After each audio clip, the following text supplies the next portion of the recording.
I'm going to lay out a story for you, and I assure you it's one you've heard before. Our protagonist is living out their seemingly normal life. They've got a family, creature comforts, and they're all getting by in this fickle world of ours in spite of a few ups and downs. After waking up from a nice little nap, they find something's amiss.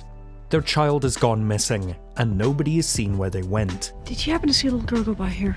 No, sure didn't. After a lot of panicking and some exasperated pleas, the parties aiding in the search and rescue happen upon a gut-punching revelation. Maybe there never was a child to begin with. You never had a son. This is insane. If your immediate reaction was, "That's the plot to Flight Plan," you are correct. Maybe you said it's the central conceit of the Netflix drama Fractured. Again, you'd be right. What about that Julianne Moore dud from the early 2000s, The Forgotten? Also, yes. Wait. Aren't all those just rip-offs of Bunny Lake is Missing? You're damn right they are, you sexless film school dork. They're all eerily similar, each with themes, plot threads, and obvious beats that sync up in a chorus line marching to the same tired tropes. The unperson, where someone is wiped from the diegetic world and only the main character recalls their existence. The parental protector, the unflappable resolve of a parent to do right by their child in the face of adversity, whether or not those threats are real or imagined. The apathetic citizens.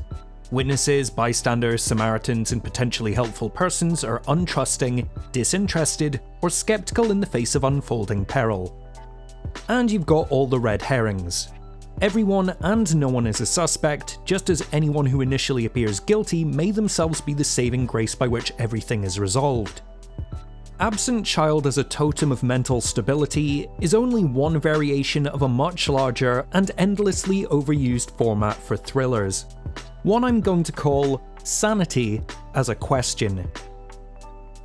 Is the protagonist losing their mind, or has the whole world gone mad? Are you paranoid, or are they really out to get you? Is this the real life? Is this just fantasy? Usually at the end of the first act, the protagonist, other plot-centric parties, and the film-watching audience all find themselves at a fork in the road.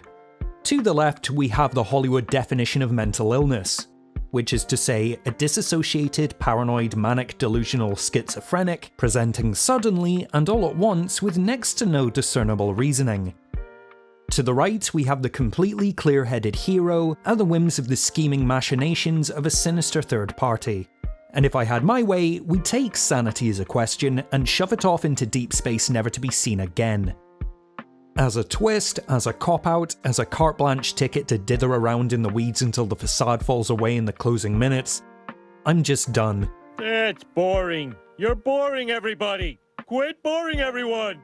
By reducing everything to a single line of questioning, is this person sane, you silo off so many avenues of character exploration and narrative nourishment in favour of monotonous tail-chasing busywork. The very binary construction of Sanity as a question means, from the moment the audience is asked to speculate on the outcome, we're only ever given two possible conclusions. Imagine walking into a fancy restaurant and their entire menu simply reads, "Your two options are bread or toasted bread." By hanging an entire running time of tension on something that has exactly two ways of shaking out, the element of surprise is almost non-existent. It's either banal enough to be predictable, or ludicrous in a way that cheats anyone keeping score. Working your way back from either of these two outcomes corrupts the rest of the preceding film on a cellular level. If your entire 90 minutes or so of sprinting, crying, and pleading is in service of Sanity as a question, you have to drag that mystery out to the bitter, beguiling end. Which leads to screenwriting that, by design, needs to be a mess of contrivances jogging in a perpetual middle ground until the final act arbitrarily picks a side. All the clues have to be inconclusive enough to hinder any logical extrapolation, while also serving to convince both sides that they're right and the other parties are wrong.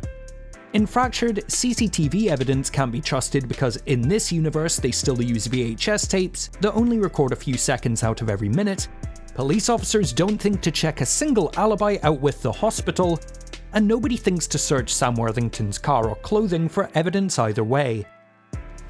Yeah, it doesn't prove anything. Flight Plan doesn't even contrive reasons for its vague uncertainty. Rather than checking the CCTV at the airport, making a quick call to their driver, the staff that checked them in, or immediately grounding the plane, we're slapped across the face and told, either this little girl does not exist, or 400 people didn't notice a grown woman, her daughter, or this sketchy man spiriting a child away to an off-limits area in front of absolutely everyone. The finale comes off as an ineptly assembled Mad Lib written by someone only fluent in gibberish. Some things are not and cannot be treated as ambiguous. To do so undermines any good faith engagement the audience may have initially had. CCTV does not have a bias to be exploited or unfurled. A plane full of cognizant eyewitnesses, countless staff and security procedures are not open to interpretation either way. Clues cannot be used to prove people right and wrong at the same time. Yet this terminal misunderstanding of narrative cohesion is the crooked crutch so many of these films tend to lean on. In expert and persuasive hands, any outlandish trope can be upcycled into fresh, pulse-racing intrigue. Jacob's Ladder mines an uncertainty of self and coldly prods at societal dislocation with its post-traumatic terror. Arlington Road channels domestic distrust into overwhelming and timely dread. Open Your Eyes and its wildly underappreciated remake Vanilla Sky alternate between waking dreams and slipping nightmares. So as you can see from just a few examples, there are gut-punching, soul-searching ways to go about this endlessly overused narrative hook, in a manner that elevates the same old to something altogether more daringly subversive, standout, or at the very least individually identifiable from the slew of lookalikes. What I personally find more emotionally high stakes and utterly enthralling are the avenues films such as Gaslight and Changeling take. We know from the inciting incident onwards that both women are well within their right minds, warranted in their distrust, and commendably strong in their resolve. Our nail-biting need to see things through to the end is nothing to do with sleight of hand or lame duck diversions. We feel like we've been trusted with the truth when nobody else believes them. We want justice to prevail, wickedness to be undone, and each of these individuals to find the answers that will either bring comfort, or at the very least closure. By treating mental health as something that can be toyed with, tricked, and taken away by those with acid tongues and ulterior motives, it pulls all of us into the fight to cling to what we know to be true in the face of insidious adversity. On the opposite end of the spectrum, Fight Club would still function as a scabbed-over satire of repressed toxic masculinity with or without its eventual rug-pulling sting. The relationship between the narrator and Tyler Durden certainly encourages multiple viewings to savour its meticulous breadcrumb trail, but unlike the god-awful Secret Window, it's a flourish used to reaffirm its overarching thematic dialogue, rather than being the only point of conversation.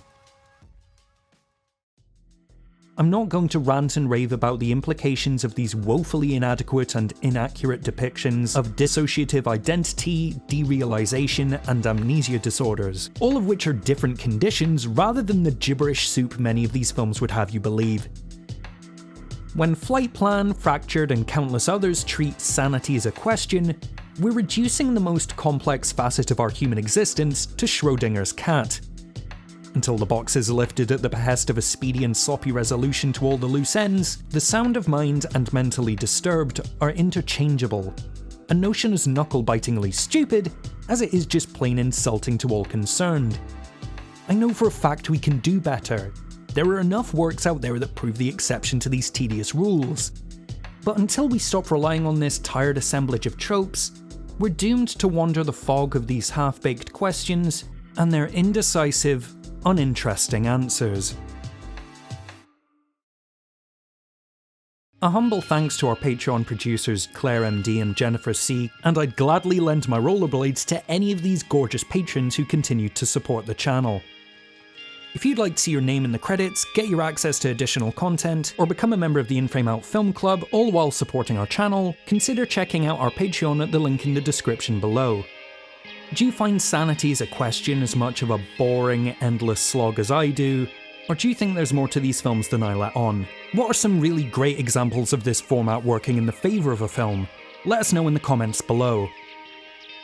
Thank you for watching. Until next time, this is In Frame Out.